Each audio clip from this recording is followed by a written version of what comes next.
A Boy Named Beckoning. The true story of Dr. Carlos Montezuma, Native American hero. Adapted and illustrated by Gina Capaldi.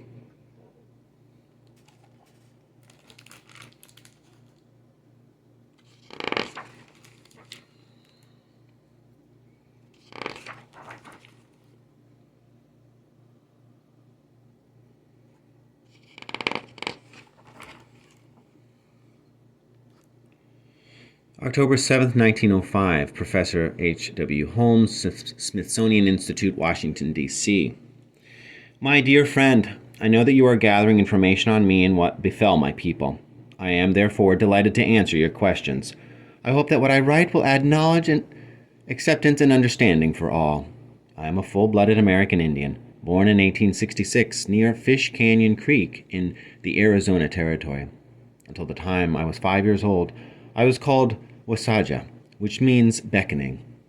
My people, a band of about 150 souls, roamed the Red Earth plateaus. We searched for food and lived in small grass huts called uwas.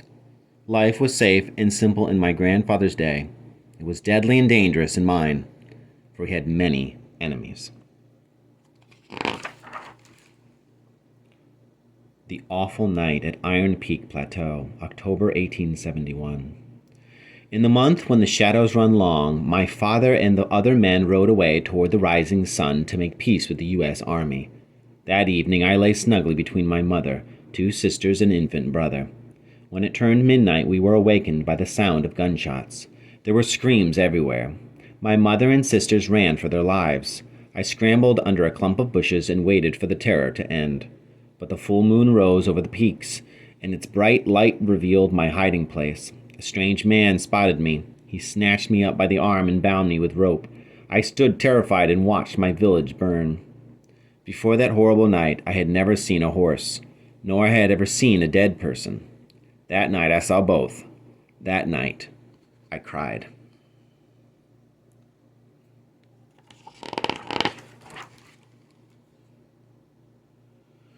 The trek over the hot desert. October 1871, I learned that my captors were the Pima, longtime enemy of my people. A Pima warrior lifted me up upon a horse, and we rode for 2 days over the hot Arizona desert.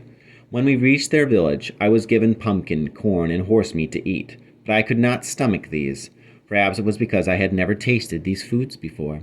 Perhaps it was because I was too scared. There were close to 400 men, women, and children in the village. I was afraid they might kill me and therefore resolved to do whatever I could to please them. During this time, the Pima were very kind to me.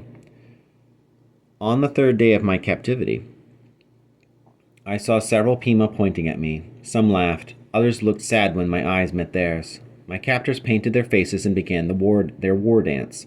The whole village danced around me. The men threatened me with spears and war clubs. The women threw dirty rags, and the children spat. An enemy captive was quite a prize, even if it was a mere sobbing child. Everyone I knew and loved was gone. The Pima gave me a new name, Hejelwekan, which means left alone.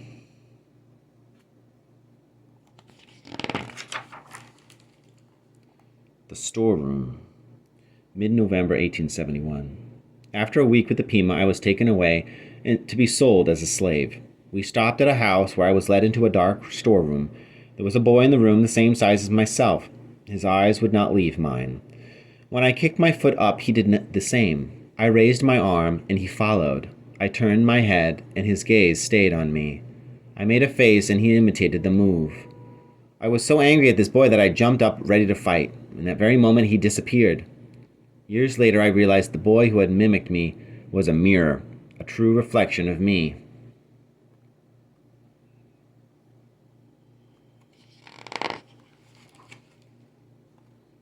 The Transaction, mid-November 1871. The Pima tried to trade me for a horse, but were unsuccessful. I was dragged through the town until they met a man who called himself Mr. Carlo Gentile. While I could not understand what any of the other men said, I knew Mr. Gentile's words sounded different. It was only later that I learned he had come to America from Italy and crossed the vast Atlantic Ocean for adventure, art, and gold. Mr. Gentile, maybe, carried a small wooden box that flashed light into the people's eyes. I thought the box was a gun, and it frightened me until I learned of its magic. Why, it could take a person's face off without hurting them, and it put on a white leaf. He called his box a camera. Mr. Gentile had no need for a dirty little boy, but he paid 30 silver dollars from me anyway and bought my life. One of my captors purchased a coat with the money, and Mr. Gentile took a picture of him.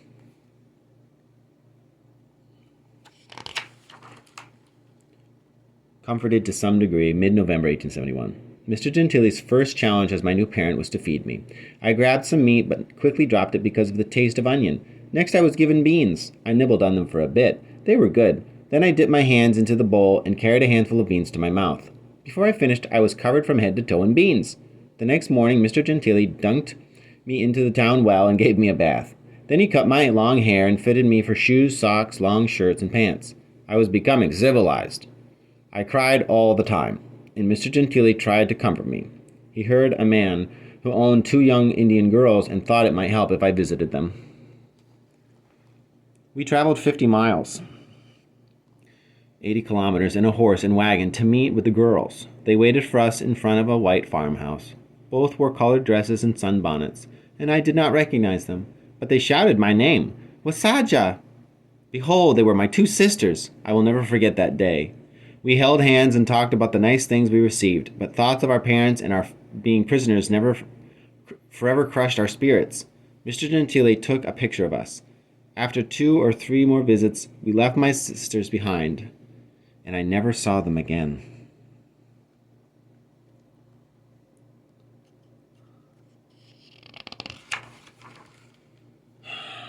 The name I now bear. Mid-November 1871. I could not speak English, and Mr. Gentile knew none of my language, but I soon learned that I could feel safe with my new father. I knew I would not be treated as a slave. Mr. Gentile was a religious man, and as his new son, I was baptized. I was also given a new name to fit my new life. My first name, Carlos, was after Mr. Gentile's own name, Carlo, and my last name, Montezuma, was taken from the Montezuma ruins near my boyhood home. I would never forget Wasaja as my real name. Its meaning, beckoning, suits me even as a man.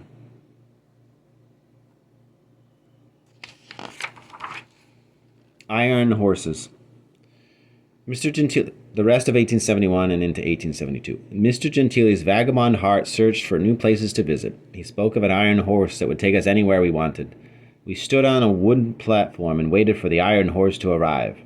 Others also waited, and I could not understand how we could all fit on its back. When a whistle blew, everyone craned their necks and yelled, "It's here, it's here!" I was amazed. The sound was louder than an Apache war whoop.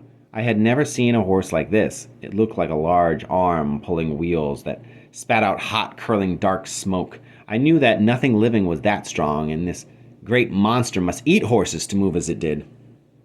The iron horse took us across the land much faster than any horse and wagon ever could. We traveled to Denver in the west, Washington, D.C., and New York in the east, south to Florida, and north to Canada. All the while, Mr. Gentile took pictures of the people and the countryside.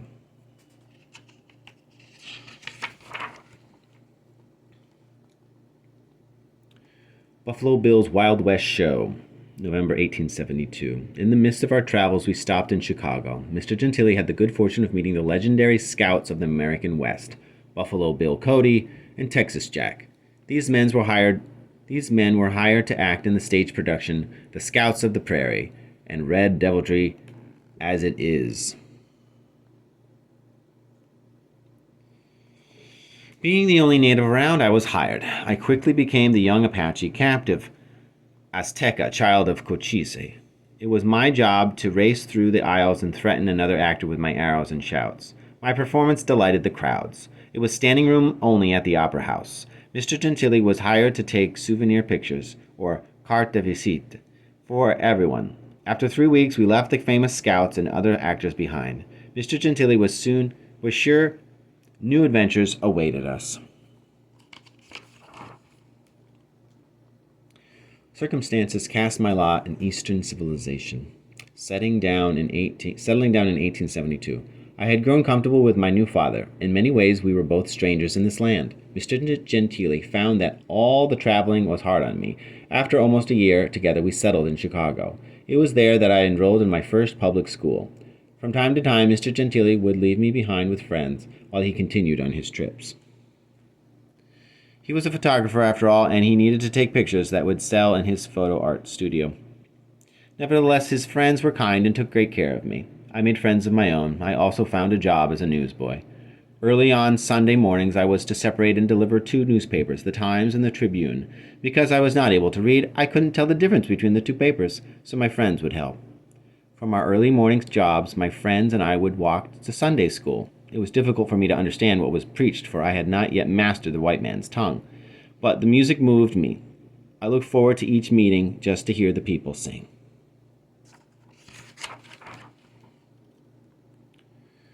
Preacher's Family, 1875 through 1889. When I was 11 years old, Mr. Gentili's photo art studio burned to ashes and his finances were in ruin. Mr. Gentili was forced to leave me behind with a preacher's family while he rebuilt his career. I worked alongside the preacher's children. We plowed the fields in the summer and did winter chores before and after school. There was little free time, but I was treated kindly. Mr. Gentili wrote to me often. He concerned himself over my health, as well as my mind and education. He took great pride in me, and some would think that he spoiled me. As any parent, he dreamed of great things for me. Even my teachers took a special interest in me. I caught on and worked hard, and my teachers delighted in my instruction. But by the time I was 14, I had graduated from high school and was then accepted to the University of Illinois.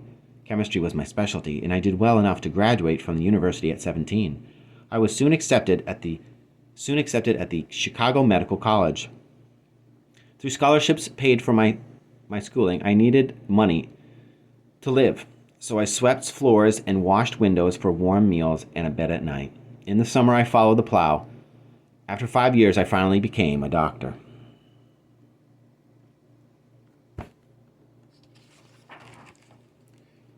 The Beckoning of my family, 1893 through 1899.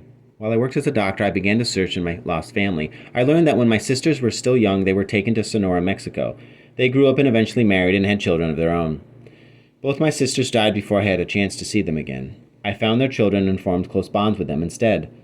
But what of the others? My father and mother and infant brother? 30 years after the horrible Midnight Massacre, I finally learned the truth. My father was on his way back from the peace mission when he heard of the massacre. Fearing more trouble, he went to San Carlos Reservation, where he was promised protection by the U.S. soldiers. My mother managed to grab my infant brother and run to safety during the raid. My brother was too young and died of exposure several weeks later. Somehow my mother found her way to San Carlos Reservation, where she joined my father. Months after the raid, my mother was approached by an Indian runner who had seen me traveling with Mr. Gentili. She was determined to reach me, but to do so she had to travel 150 miles over the roughest and most dangerous terrain of Arizona. But a mother's heart knows no fear. She went to the army to secure a pass that would permit her to go outside the reservation.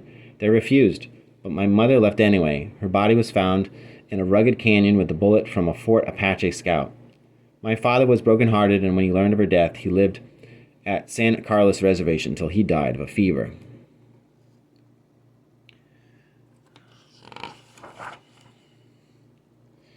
Comfort, 1905. Now I find myself in Chicago, where I practice my profession as a doctor. I also teach at the College of Physicians and Surgeons, the Postgraduate Medical College, and the Chicago Hospital College of Medicine. Friend, all was not lost. Through good friends and by my own personal effort in the conflict of life, I have experienced what life means. After so many years, my heart continues to beckon me to help my people. I write and work for them and am forever dedicated to their interests. Sincerely yours, Carlos Montezuma, M.D., Wasaja, American Indian.